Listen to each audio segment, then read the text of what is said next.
I didn't know what I was going to do when I left school. I wasted a couple of years, and then I was selected for Duntrin, and that was the start of it.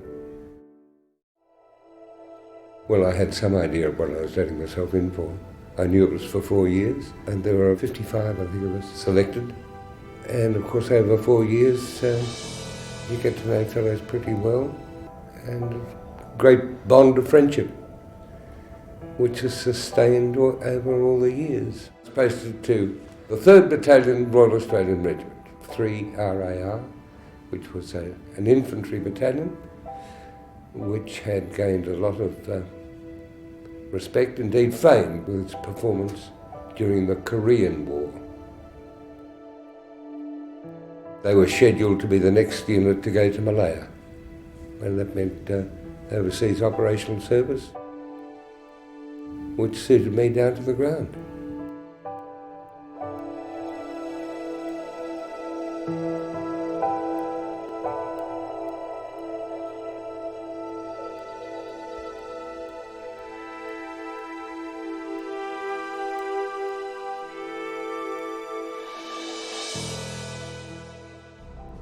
We sailed from Sydney in the New Australia. And as we came into Torres Strait, it was about 5 o'clock in the afternoon, and sort of gin and tonic time for those who wanted to. People said, "Oh, look, there's another ship coming towards us." And that, of passing interest. A quarter of an hour later, that ship's still coming towards us. Yeah, it's coming very close. Bugger me, it's very close. And it was very close to the extent that it collided with our troopship. We were holed below the waterline and lost all our fresh water. It was interesting trying to make tea or coffee potable using salt water. After 3 days we managed to get back underway and totter into Singapore.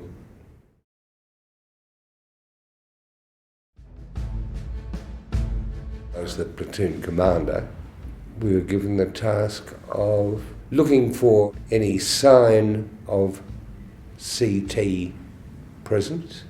You knew what you had to do. You were given an area either to ambush or to search. We knew where we were going and the sort of conflict that was happening in Malaya at that time. There was always the possibility that you would bump. That's why we were out there, to bump the enemy. That was the constant risk. Units being sent to Malaya came under British administration, and that meant that you could take your family with you, and they would be housed on Penang, while we'd operate on the mainland of Malaya. With that in mind, I got married with a girl I'd been going with during the 4 years I'd been at Duntrin, so it all worked out rather nicely. Our daughter was born there, and we had a very comfortable married quarter on Penang, and my wife had 2 armours to help her. And she had never been so spoiled in all her life.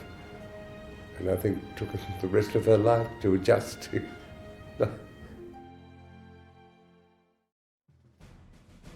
In the morning, from our little base, sent out smaller patrols.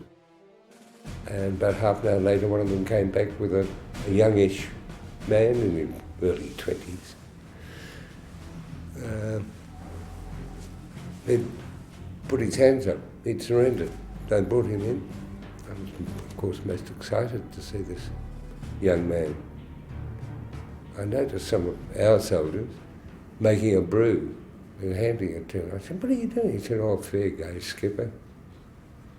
Poor bugger wants something to eat."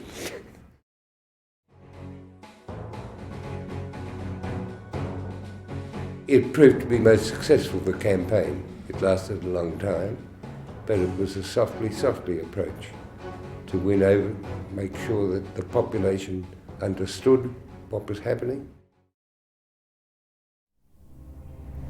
There will always be people who want to dominate,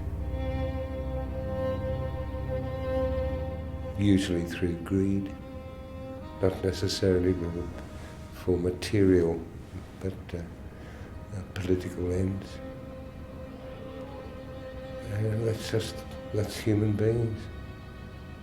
And regrettably, I think there will always be war.